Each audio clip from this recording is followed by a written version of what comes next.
When the Back to Godhead magazine arrives in the mail, I'm usually content to sit in my comfortable home temple to read about the exotic spiritual destinations of adventurous devotees halfway around the world.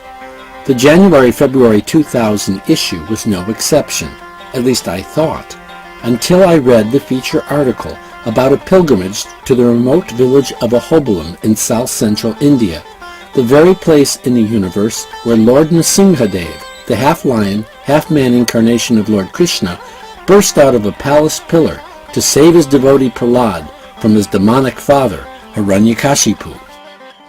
Scattered in the surrounding jungle, there are 9 ancient temples celebrating different features of the ferocious and merciful Lord Nrsimha. There is also the remains of the gigantic pillar from which the Lord appeared. But this is also tiger country, an enormous national reserve for endangered animals, including wild bears. It is perilous and halfway around the world from where I sat.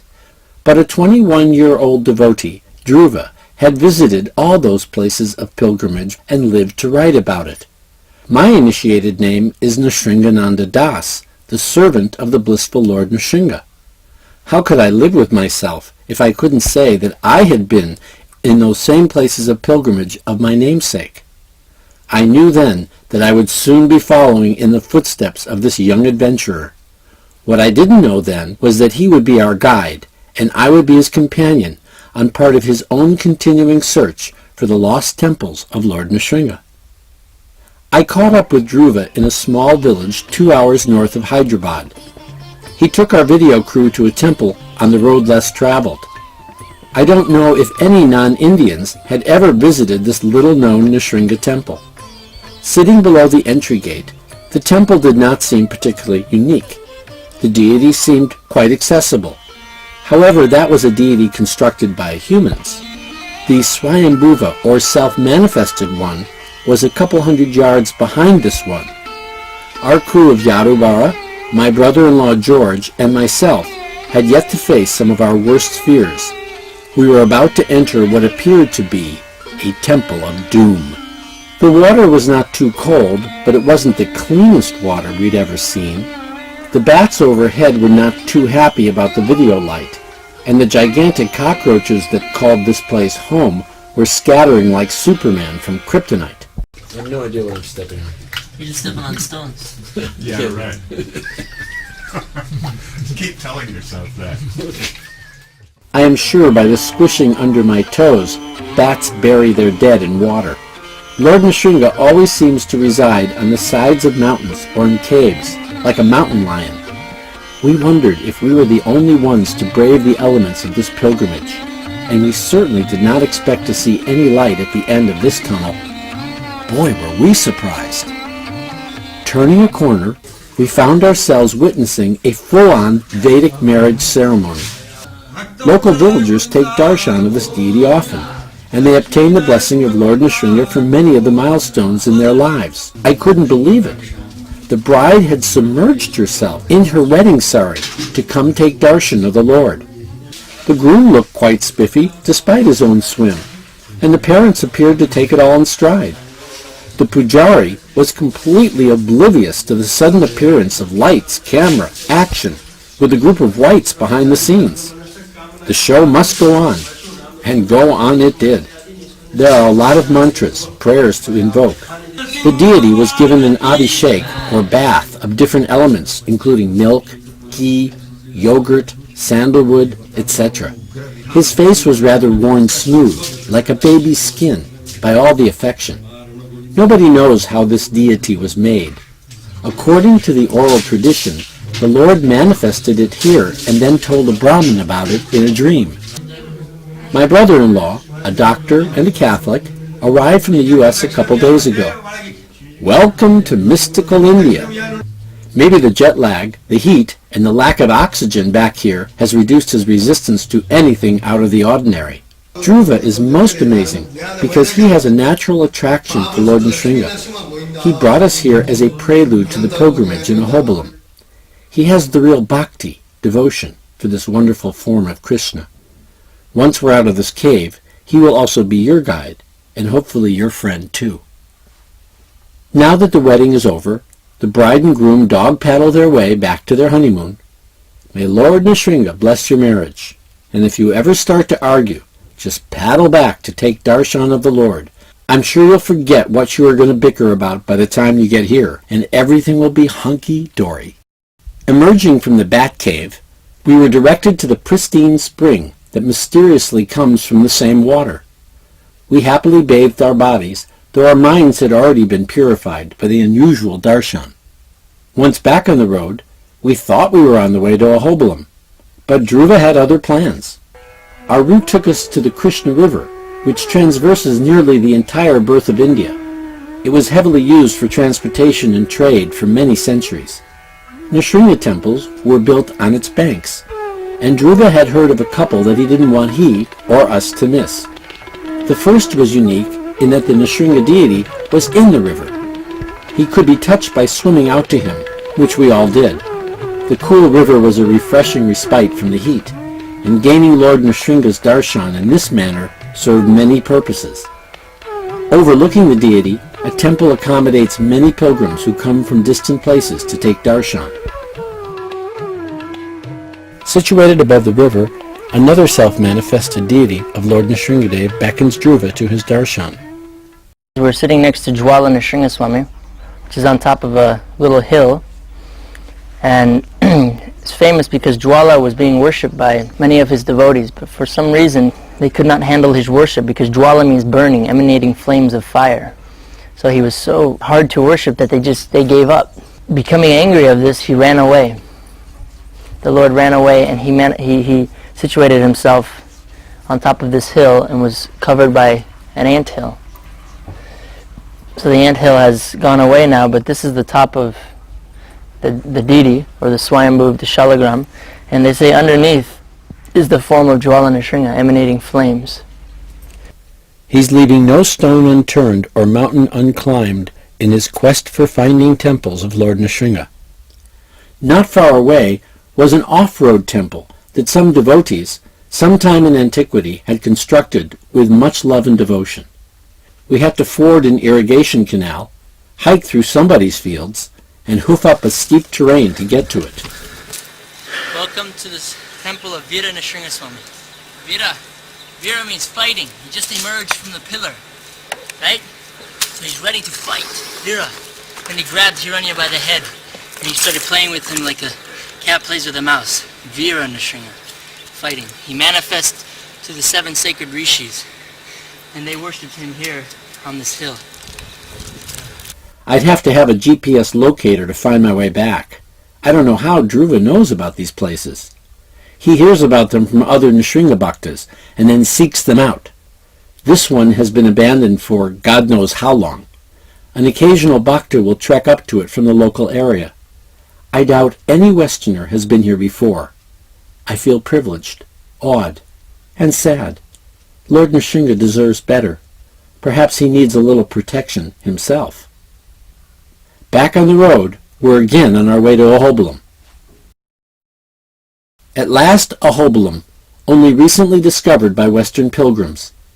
It still has only one main street, reminiscent of small settlements in the old Wild West of the USA. But instead of a ubiquitous white church, an ancient Lakshmi Nrsinga temple predominates life here.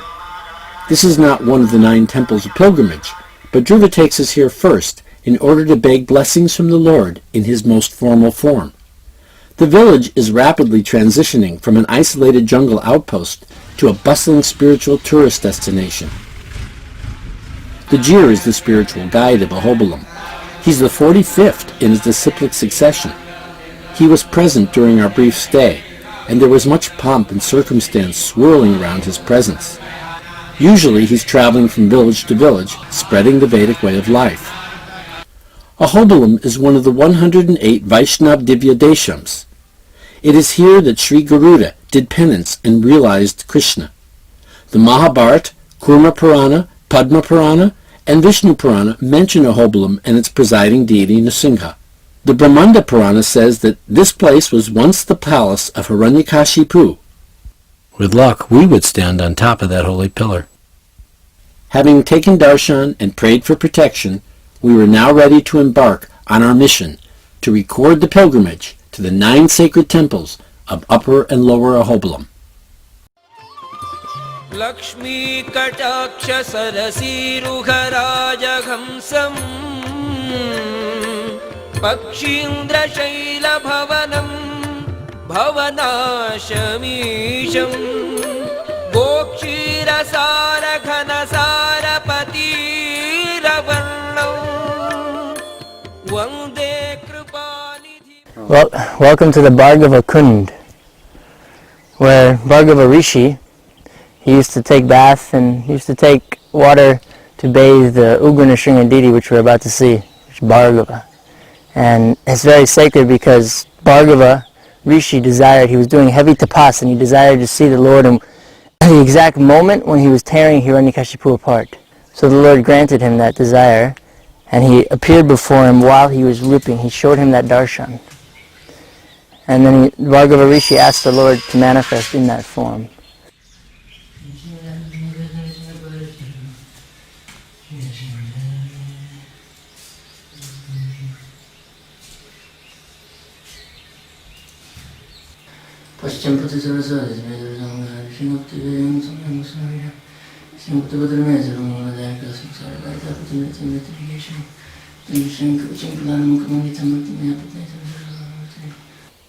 No one knows how old this deity is, Bhargava Nrsimha Swami. We know that it was worshipped by hundreds and hundreds of saintly rishis over the years. It was worshipped by Ramanuja Acharya himself. This is the most ferocious, or one of the most ferocious forms of the 9 Nava forms in Ahobilam. And he's ferocious but merciful. And you have Prahlad just so fearlessly standing on the side with his hands folded, just having darshan of the Lord. Because he already knew the Lord was going to appear in this form, as the Lord showed him earlier. So he had no fear at all. And you have Hiranyakashipu totally helpless, spread about here, just like, what do I do? He's got Lord Nrsimha, he's got his arm hooked. He can't do anything. And he's staring at you. It's almost like he's looking at you. And that's the form. He gave darshan in this form, Lord Nrsimha gave to Bhargava Rishi. And while he was giving darshan, while he was ripping Hiranyakashipu apart, Hiranyakashipu looked at Bhargava Rishi. And that's the exact form he manifested in. And then we have all the 10 incarnations surrounding him as his effulgence. And chakra and shankh. And normally, what's a rare thing about him is he doesn't have the intestines coming out. Because when he manifests, he was ripping the stomach open. That's when he was most angry. It was when he finally caught a hold of him. Like a cat grabs a mouse and he just dug his fingernails into him. That's Ugra.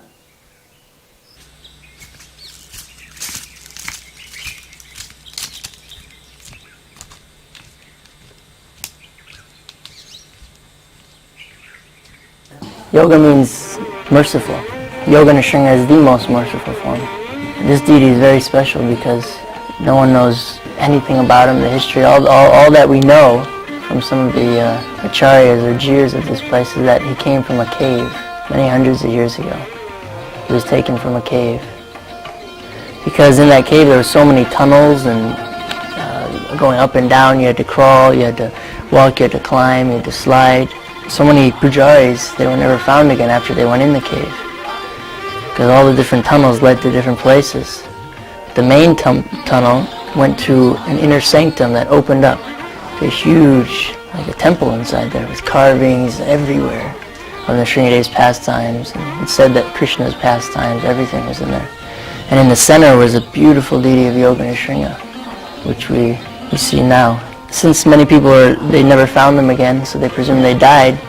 After times they stopped going in there. Finally they decided they wanted to have this deity because it was one of the 9 forms, and then they linked up with each other, all the pujaris, and they managed to bring the deity out. And he's been here ever since. He was in there, but because of the desires of his devotees, now he's come here for all of us. This is Yoga Asana. He has the band across his 2 knees, keeping the legs together. Perfect yoga pose, Yoga Nrsimha. He is Shanti. At this point, Prahlad and him, he taught Prahlad Maharaj yoga in this particular pose of Yoga Nrsimha. And he has chakra and conch on each side. सिंहास्यं तीक्ष्णदंष्ट्रं त्रिनयनमुदयद्भानुकोटिप्रकाशम् हस्तैर्दम्भोणि धारापटुषितनखरैः दैत्यवक्षो विदार्य दत्त्वा देवव्रजस्याभयमपि च वरं शङ्खचक्रे दधानम् लक्ष्मीयुक्तं प्रशान्तं श्रुतजनसुलभम् विष्णुम् आद्यं नमामि विष्णुमाद्यम् रुद्रमत्ताय विद्महे तीक्ष्णदंष्ट्राय नृसिंहप्रचोदयात् Jai Nrsimhadev. Chakravarta Nrsimha Swami. He is sitting in yoga posture because this is the way he manifests to the two devas or dancers that were dancing here in Hobalam Dham. They were dancing for his benefit. They were dancing and dancing so beautifully and so with love and devotion that the Lord manifests before them and asked them to, he would grant them any desire they wanted, and all they asked for was that he would manifest in the most beautiful form, the happiest form. So he manifests in this form of Chakravarta, smiling, Nrsimha Swami. Huge smile, so beautiful. With giving blessings to all the devotees in the age of Kali Yuga. That was the main condition, that he would give blessings to the devotees. And so he's situated in Yoga Asana, which is, this asana is the hardest asana. It's not possible for a human being to do this. Only the Lord can do this. And he has lotus flower on the backside of his foot here. And he has toe rings here. And in his lotus hands, he has rings on each finger. And you can see his nails, how beautiful and sharp they are. And all of his jewelry. He's such a wonderful, wonderful deity. We're here at Karanjan Nrsimha Swami temple. We're at the new temple. They renovated it. It's quite different compared to the first time I came, when it was just a tiny, beautiful little temple.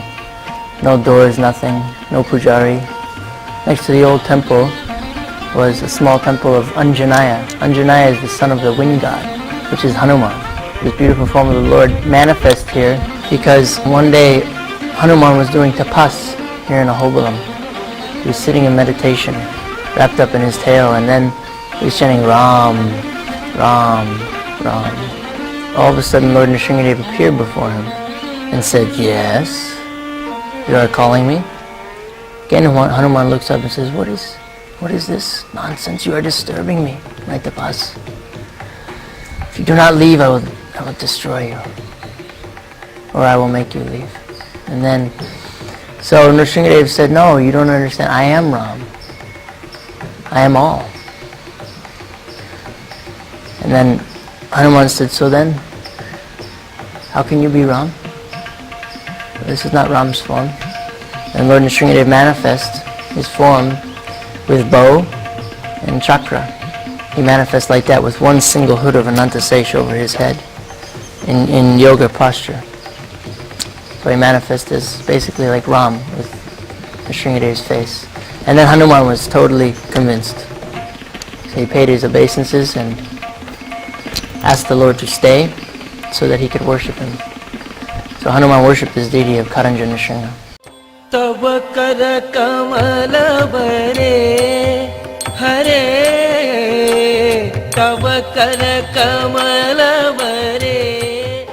The fourth time ago when I was here, I slept up on top of this temple, the Ugra Sringaswami temple.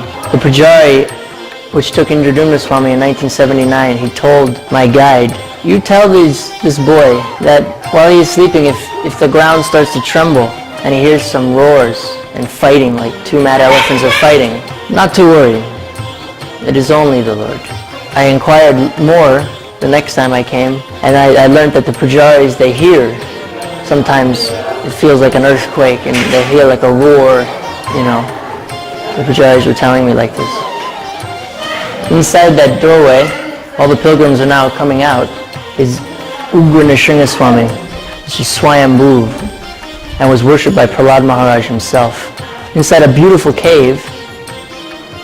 He's only about this size, and absolutely amazing, because when all of his armor is off, you can see the shalagram. He's tearing apart Hiranya, and Hiranya is lying across his knee, and Prahlad Maharaj is on the side. And he's been worshipped for thousands of years, and he's the main form of Ahobilam. He's called Ahobila Narasimha. Wonderful, wonderful Narasimha, they call him.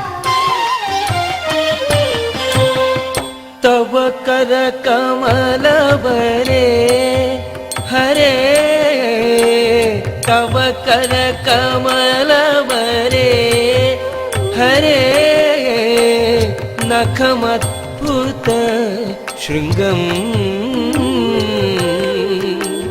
तव कर कमल बरे हरे नखमद्भुत शृंगम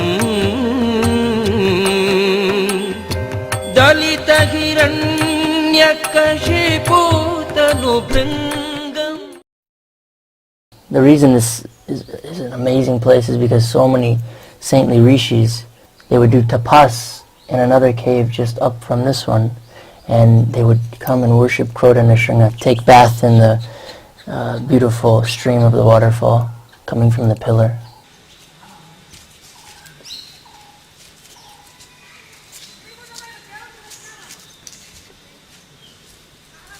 Now they've made a beautiful renovation, made more room so many pilgrims can come and do puja every day inside this small cave. Krodha, the story we don't know exactly why he appeared and how old he is, but we know that many sacred rishis have come and worshipped him. It's a very old deity, so here we can see there's his legs, his right leg and his right arm, which is resting on the thigh of his right leg, and his left one, which is raised up, and his knee here, and his thigh, and there's his left arm coming up, and on his shoulder, Sri Bhudevi is sitting. And there's his face, his eye, his mouth, his nostril of a boar, perfect, you can see, his nose, everything. And Bhudevi has her right arm just around his nostril. And there's his crown, and his ear, Varaha Nrsinga.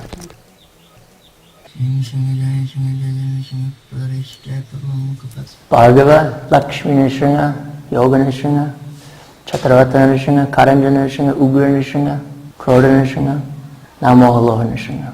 This is the seventh form of the Nava Nrsingas in Ahobilam.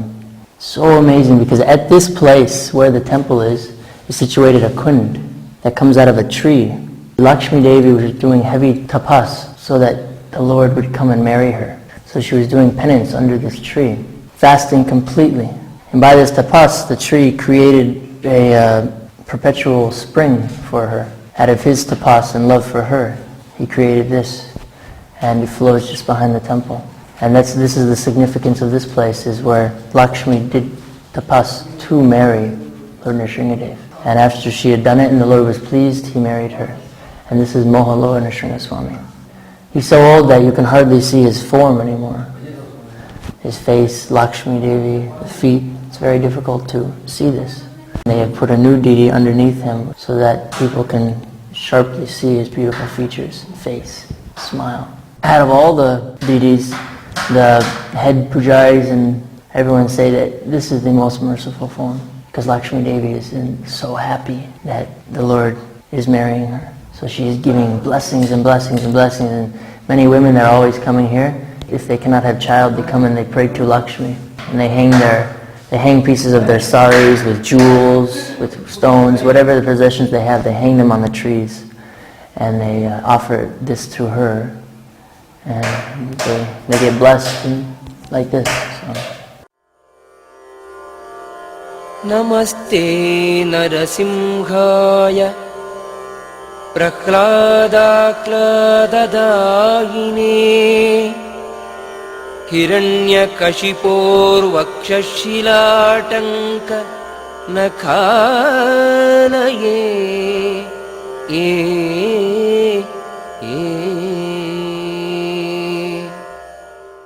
Abhyayam atmani Visitamongshram To Nisingho Parato Nisingho To Yato Yamita To Nisingho Baye Nisingho Jidaye Nisingho Narasimhamajim Saranam Prapade. It's so hard to see this form of Pavana Nrsimha. Along the way there's so many paths. If you don't have a guide, then it's very difficult to find him. At this temple it's believed that at night no one stays here, because at night the demigods come to worship the Lord. Sometimes you'll see bears, they will come and circumambulate the temple at night, which they did when I was sleeping in here. Now they're building this new temple for him, and a shelter and everything.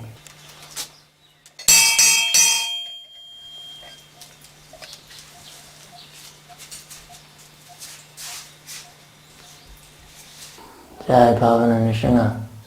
You can see he's just relaxing with Lakshmi on his left knee and with Anantasesh over his head.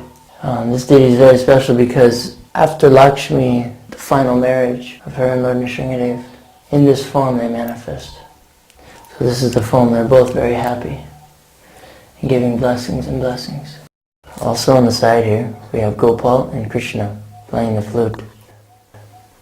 Going to Gurukul, my father would let me do puja on the main Nrsingadev deity's altar and help dress the deity. And so I was inspired ever since then, doing puja to him. And just in the recent years, it's become stronger to the point that I just want to find his temples, every temple. So this is the place where Prahlad Maharaj and all of his friends, they would play and do school here. Traditionally, in the old days, the school was done outside because of the atmosphere. It would help them study more. When the rishis would come, they would all stay in these little caverns on the side. They would be sheltered from the rain, and then they would come up and have darshan and do big pujas, while at the same time looking over the cliff at the Ugra Nrsingaswamy temple. So it's very amazing, and the pujaris here believe that it's the best place to come and study the Vedas, Bhagavatam, because of the atmosphere and of yoga, shanti, peace. He gives peace in the mind and body. What is amazing about this deity is he has 3 eyes, and never will you see a deity of Yoga Nrsinga with the 3rd eye. 3rd eye means ugra, anger.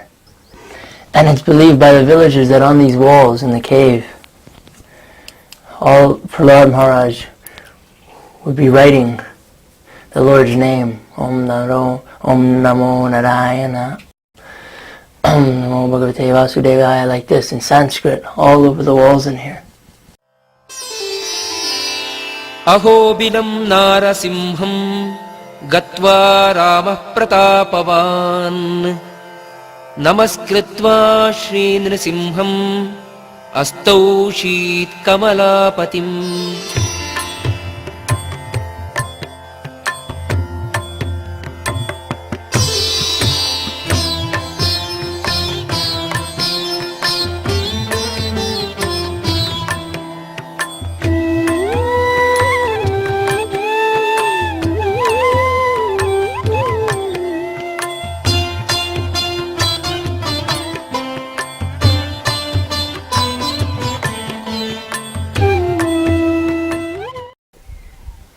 Ugra Stamba, Jwala Nrsinga. This is the pillar which the divine killer Lord Nrsinga emerged from to kill the demon Hiranya. And just above this little cliff here resides Jwala Nrsinga, the exact spot where he tore apart Hiranyakashipu. It's inside a cave. भूखण्डं वारणाण्डं परवरविरटं डम्पडं पोरुडम्पम्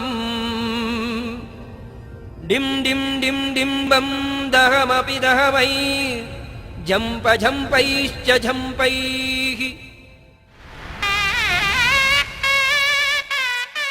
For the last thousands of years, people have been coming up this difficult trail to see the Lord, asking for His blessings. People from the age of 5 years to the age of 80, even 90-year-old old men and women, they come here and then they climb to the Stamba. It is said that if you do not come to Jwala or the Stamba, then what is the point of coming to Ahobilam? These two places give you the most benefit coming to Ahobilam because they're the hardest to get to. You have to just really work and climb and suffer, and you finally come and sit in front of Him and pray, and He blesses you.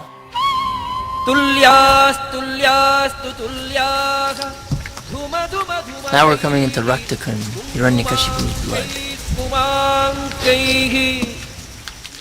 This is Raktakund. And we can see the blood coming out of the wall here, inside this little cave. No one knows where it comes from, but that's where it originates. And there's water streaming out of there, and then it flows down into the waterfall. And you have a crystal clear kund that you can bathe in.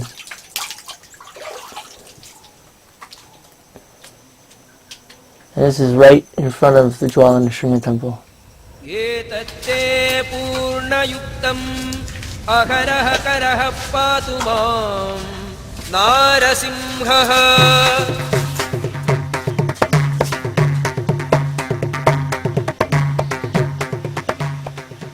We're in Jwala Nrsimha's cave here. And there's 3 forms of Lord Nrsimhadev. There's Stanu. Stanu means emerging from the pillar. And there's Hiranyakashipu and Prahlad and the pillar around him. And then Jwala Nrsimha, tearing to pieces Hiranyakashipu, Prahlad Maharaj on the side. Jwala means fire, anger. He was so angry he was burning. And then Veera Nrsimha, fighting Nrsimha, on the side over there. Significance of this place is it has the 3 forms, how it happened. Stanu, he emerged from the pillar. Veera, he fought with him, he grabbed him. And Jwala, he destroyed him.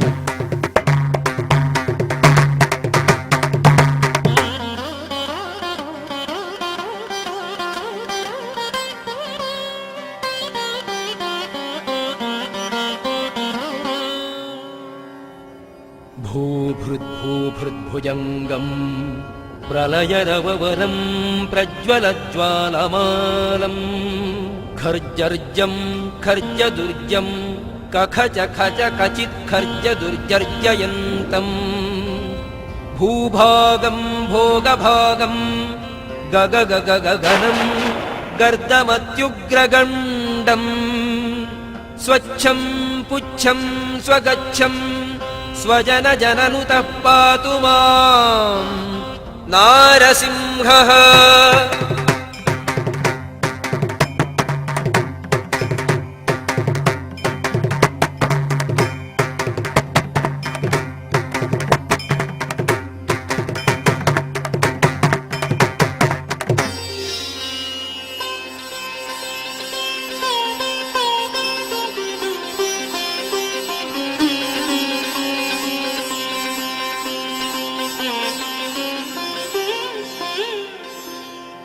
नारसिंहः.